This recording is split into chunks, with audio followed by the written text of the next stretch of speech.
Halo semuanya, perkenalkan nama saya Fitri Amalia Nurjana. Saya dari kelas 12.1, saya absen 12. Di video kali ini, saya akan membahas salah satu peristiwa penting yang ada di Indonesia, yaitu Conferentie Meja Bundar. Wanneer de conferentie leidt tot bevredigende overeenstemming, gevolgd door praktische verwerkelijking van de gestelde doeleinden, dan wordt de deur geopend naar een onafhankelijk en soeverein Indonesisch volksbestaan en naar een samengaan van beide volkeren op de basis van vrijheid en vriendschap. Vast staat dat hoe de conferentie zich ook ontwikkelt, zij van ingrijpende historische betekenis zal zijn voor het leven van de volkeren van Indonesië en Nederland. Wij houden deze conferentie voor het oog van de wereld en wij zullen moeten beseffen dat de waardering die onze volkeren in de wereld zullen genieten mede afhankelijk zijn van de wijze waarop wij deze onderhandelingen voeren. Onder het uitspreken van de wens dat deze conferentie mogen strekken tot eer en tot zegen voor Indonesië en Nederland en het uitgangspunt mogen blijken van een nieuwe ontwikkeling waarin op het verbreken der oude verhoudingen. Apa sih Konferensi Meja Bundar atau KMB itu? Kalian pasti tidak familiar dengan Konferensi Meja Bundar, di mana Konferensi Meja Bundar bisa dibilang merupakan perundingan yang menarik. Kenapa sih? Karena setelah perundingan ini terselenggara, untuk pertama kalinya Belanda mengakui kedaulatan negara Indonesia. Seperti apa sih latar belakang terjadinya Konferensi Meja Bundar? Selanjutnya ada latar belakang Konferensi Meja Bundar.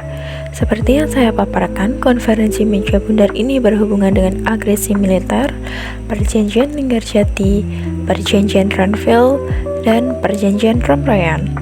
Seperti yang kita ketahui bersama, Indonesia telah memproklamasikan kemerdekaannya pada 17 Agustus 1945.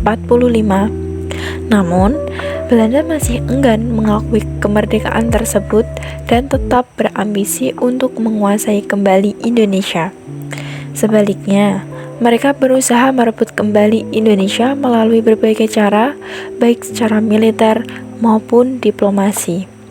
Bahkan, Belanda sempat melancarkan 2 kali agresi militer, yaitu pada tahun 1947 dan 1948. Tindakan ini menunjukkan ketidakpatuhan Belanda terhadap hasil perundingan sebelumnya, seperti perundingan Linggarjati dan perundingan Renville. Aksi Belanda tersebut mendapat kecaman dari dunia internasional, Perserikatan Bangsa-Bangsa atau yang disingkat dengan PBB, kemudian membentuk Komisi 3 Negara atau yang disingkat dengan KTN untuk memediasi dan mengawasi jalannya konflik antara Indonesia dan Belanda. Setelah agresi militer 2, Dewan Keamanan PBB mengeluarkan resolusi nomor 67 yang berisi seruan gencatan senjata, pembebasan para tokoh Indonesia yang ditahan Belanda, serta pembentukan Komisi PBB untuk Indonesia atau United Nations Commission for Indonesia atau yang disingkat dengan UNCI. Pada saat itu, UNCI bertugas membantu memulihkan pemerintahan Indonesia sekaligus memfasilitasi perundingan lanjutan. Salah satu perundingan penting yang dilaksanakan adalah perundingan Romroyan pada 17 April hingga 7 Mei 1949 di Hotel Des Indes, Jakarta. Dalam perundingan Romroyan inilah disepakati adanya perundingan lanjutan untuk membahas pengakuan kedaulatan Republik Indonesia. Perundingan lanjutan tersebut dikenal dengan nama Konferensi Meja Bundar. Agresi Belanda 1 dan 2, agresi militer Belanda 1 pada tanggal 21 Juli hingga 5 Agustus 1947,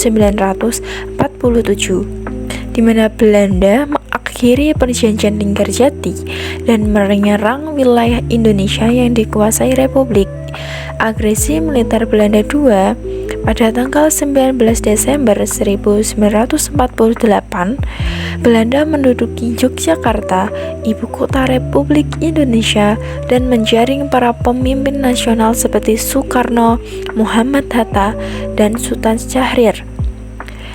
Tekanan internasional terhadap Belanda, Perserikatan Bangsa-Bangsa atau PBB melalui Dewan Keamanan mulai mengecam agresi militer Belanda. Amerika Serikat menekan Belanda dengan ancaman mencabut bantuan ekonomi jika Belanda terus menyerang Indonesia.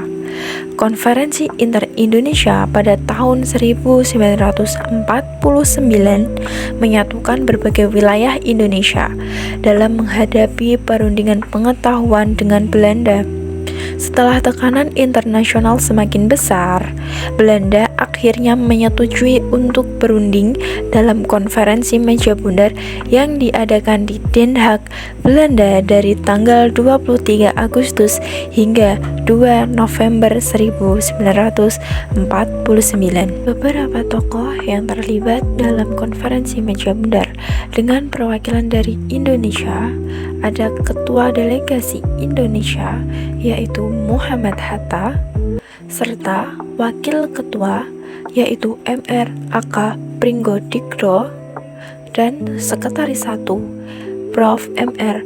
Dr. Supomo, dan lain anggota Delegasi Republik Indonesia. Dan dari Belanda ada Hendrikus sebagai Ketua Delegasi Belanda, serta Sultan Hamid II, Ketua Delegasi WFO, dan Tom Quigley, perwakilan dari Komisi PBB. Konferensi meja bundar, di mana yang kita ketahui, konferensi ini diadakan di Den Haag, Belanda pada tanggal 23 Agustus 1949 sampai 2 November 1949 dalam rangka mempercepat sinkronisasi pemerintah Indonesia yang kala itu diasingkan di Bangkai siap untuk mengikuti konferensi meja bundar, dan beberapa perwakilan tokoh-tokoh dari delegasi Indonesia dan dari delegasi Belanda serta dari BFO dan dari PBB. Konferensi meja bundar ini menghasilkan beberapa, yaitu yang pertama, Belanda mengakui Republik Indonesia Serikat atau yang disingkat dengan RIS sebagai negara merdeka dan berdaulat. Lalu yang kedua, status Karesidenan Irian Barat diselesaikan dalam waktu setahun. Yang ketiga, Belanda akan menyerahkan kedaulatan kepada Republik Indonesia Serikat paling lambat pada akhir tahun yaitu 1949. Lalu yang keempat, akan dibentuk Uni Indonesia Belanda yang didasarkan asas kerjasama sukarela dan sederajat. Lalu yang kelima, Republik Indonesia Serikat atau RIS mengembalikan hak milik Belanda dan memberikan hak konsesi dan izin baru untuk perusahaan-perusahaan Belanda.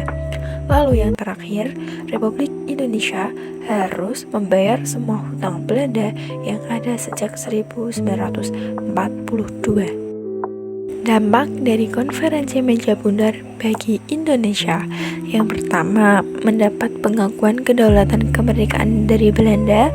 Yang kedua, mendapatkan kapal-kapal perang kecil. Yang ketiga, berkewajiban membayar hutang kepada Belanda sebesar 4,3 miliar gulden. Yang keempat, melakukan hubungan kerjasama dengan Belanda yang diberi nama Uni Indonesia Belanda. Lalu yang kelima, menggantungnya status dari Irian Barat. Lalu yang keenam atau yang terakhir, Indonesia berbentuk serikat, yakni Republik Indonesia Serikat atau yang disingkat dengan RIS. Hal inilah yang menyebabkan cita-cita negara demokrasi tidak terlaksana. Kesimpulannya, konferensi meja bundar 1949 merupakan titik akhir dari perjuangan panjang Indonesia untuk mendapatkan pengakuan kedaulatan dari Belanda. Meskipun Indonesia telah merdeka sejak 17 Agustus 1945, pengakuan internasional baru benar-benar diperoleh setelah melalui perundingan panjang dan tekanan dari dunia internasional. Hasil konferensi meja bundar memang membawa pengakuan resmi atas kedaulatan Indonesia, tetapi juga menyisakan berbagai persoalan seperti bentuk negara federal, utang Hindia Belanda, dan status Irian Barat. Namun, dengan semangat perjuangan, Indonesia berhasil mengatasi tantangan tersebut dan memperkuat kedaulatan sebagai negara kesatuan. Peristiwa ini membuktikan bahwa kemerdekaan bukan hanya hasil perjuangan fisik di medan perang, tetapi juga melalui strategi diplomasi yang cerdas dan negosiasi politik yang kuat.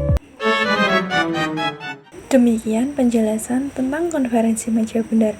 Semoga materi tersebut bisa menambah wawasan untuk kita semua. Terima kasih telah menyaksikan video. Bye-bye.